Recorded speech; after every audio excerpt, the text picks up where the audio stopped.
about half. Okay, not surprisingly, I am not a right-wing extremist. I'm not a Luddite.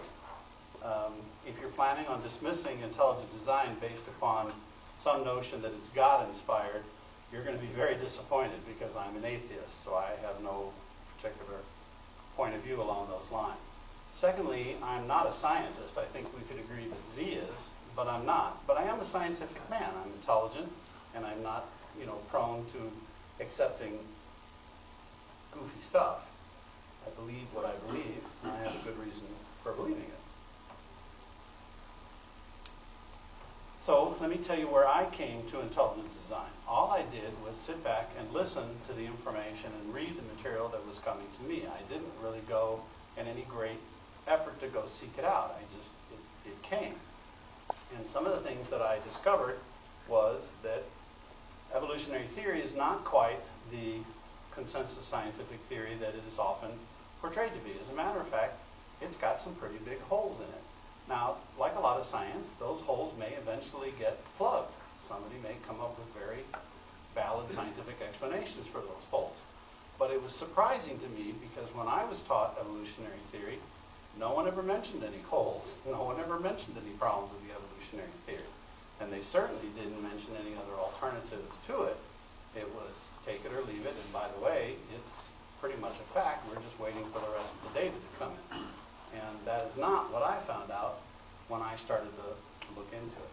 I won't presuppose to offer a working definition of evolutionary theory.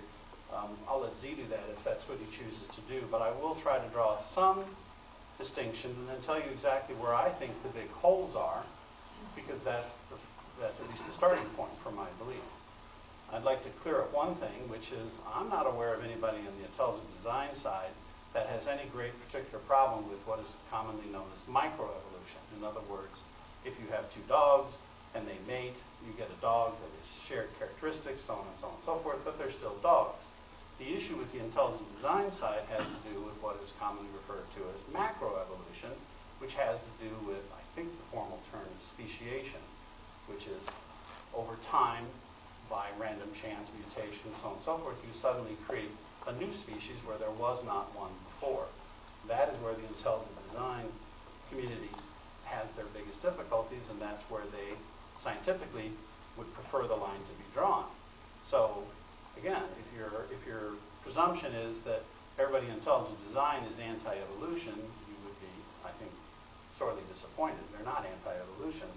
They just would like to have evolution go to a certain point and have that be recognized as a fairly well-established scientific theory, but then the jumping off point from that to speciation and the other things are not as well grounded.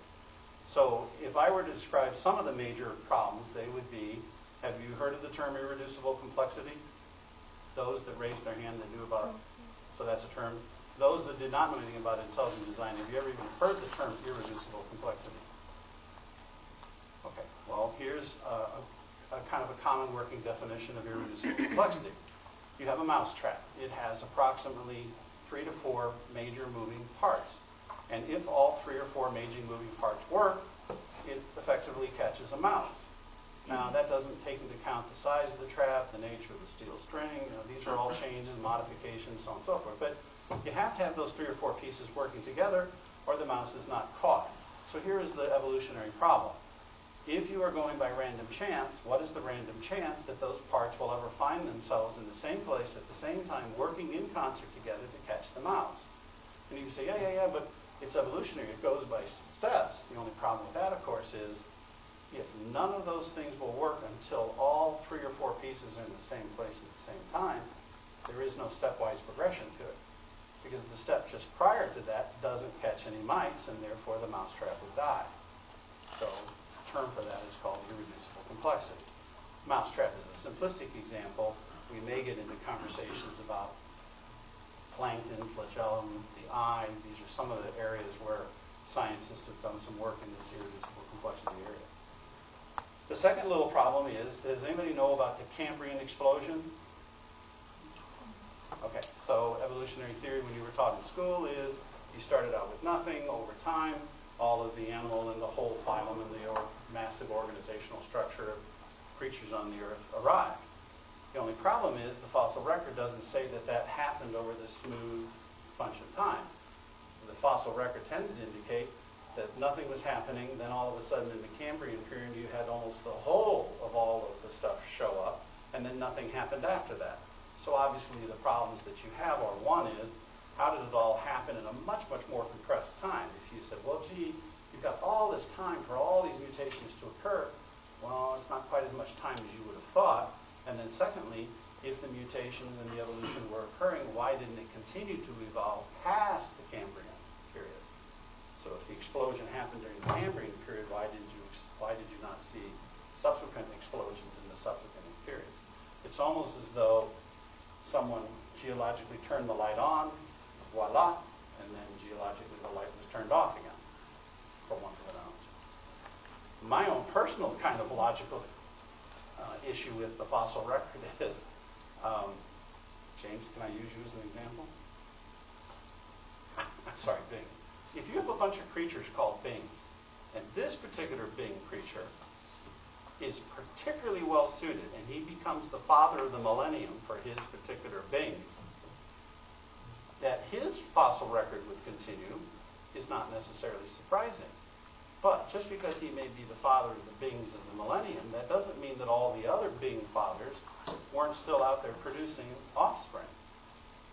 So the fossil record should be full of two characteristics. It should be full of Bings, but it should also be full of all the Bing duds, because there's far more of them than there are of Bing, because this is a random chance offering.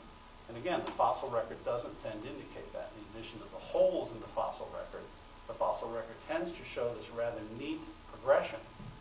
But if it was random chance, it wouldn't be quite so neat. You would expect to see a lot of garbage here and a lot of garbage there, because a lot of those other non-successful things continued to have generations.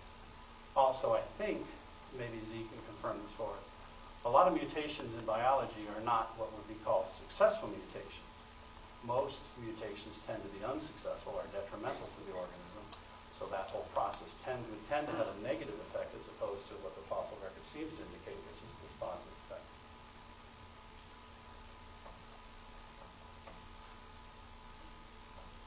How much time?